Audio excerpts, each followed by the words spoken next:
5ই August একটা ছুটি ঘোষণা করা হবে, সেটা হচ্ছে ছাত্র জনতার অভ্যুত্থান দিবস হিসাবে পালিত হবে। এটা এই বছর থেকে প্রতি বছরই পালিত হবে। জুলাইয়ের 1 তারিখ থেকে আমাদের কর্মসূচি শুরু হবে, কিন্তু মূল ইভেন্ট কিক অফ হবে জুলাইয়ের 14 তারিখ থেকে এবং এটা চলবে 5 আগস্ট পর্যন্ত। এবং আমাদের এই কর্মসূচির মূল উদ্দেশ্যটা হচ্ছে জুলাইতে যেরকম পুরো বাংলাদেশ এক হয়েছিল, আবার সেই অনুভূতিটাকে ফিরিয়ে আনা। সেই অনুভূতিটা আমাদের মধ্যে আছে, জাস্ট রিইনফোর্স করা সেটাকে। এবং এটার জন্য বেশ কিছু কর্মসূচি নিয়ে কাজ চলছে। এটার ডিক্লারেশনটা হবে সম্ভবত সোমবারে, রাইট? সোমবারে প্রেস উইং আপনাদের সঙ্গে যোগাযোগ করবে এবং আপনাদের মাধ্যমে সারা দেশের মানুষকে জানানো হবে। আপাতত আমার বলবার এইটুকুই আছে। এবং 5ই আগস্ট একটা ছুটি ঘোষণা করা হবে, সেটা হচ্ছে ছাত্র জনতার অভ্যুত্থান দিবস হিসাবে পালিত হবে। এটা এই বছর থেকে প্রতি বছরই পালিত হবে। সো আপাতত আমার বলবার আছে এইটুকু, আর বাকি বিষয়ে শফিক ভাই আপনি অ্যাড করেন। আজকে আরও 5 আগস্ট, রাইট? ইয়েস। যে আজকে আরও দুইটা ইম্পর্টেন্ট মিটিং হয়েছে, বিষয়ে ডিসিশন হয়েছে। একটা হচ্ছে যে বেতার, বাংলাদেশ বেতার এবং বিটিভির স্বায়ত্তশাসন নিয়ে একটা কমিটি হয়েছে। সেই কমিটির নেতৃত্ব দিবেন সিআর আবরার। এই স্বায়ত্তশাসনটা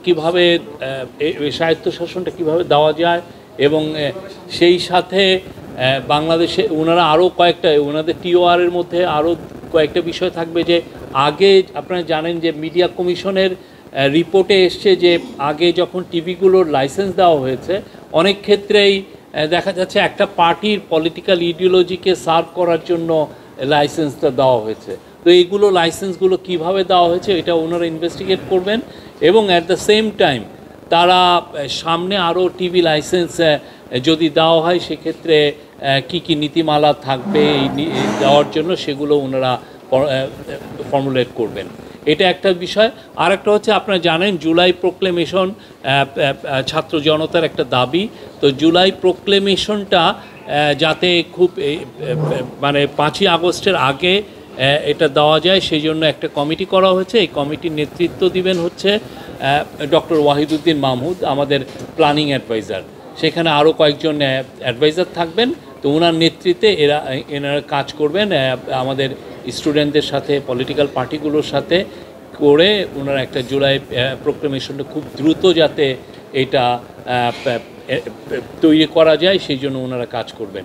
এই দুইটা ছিল আজকের মেজর মিটিং। আরও বেশিরভাগই মূলত জুলাই যে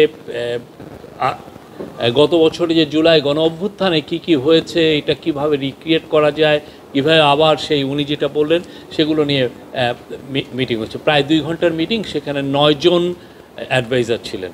থ্যাংক ইউ। আর ইয়ের ক্ষেত্রে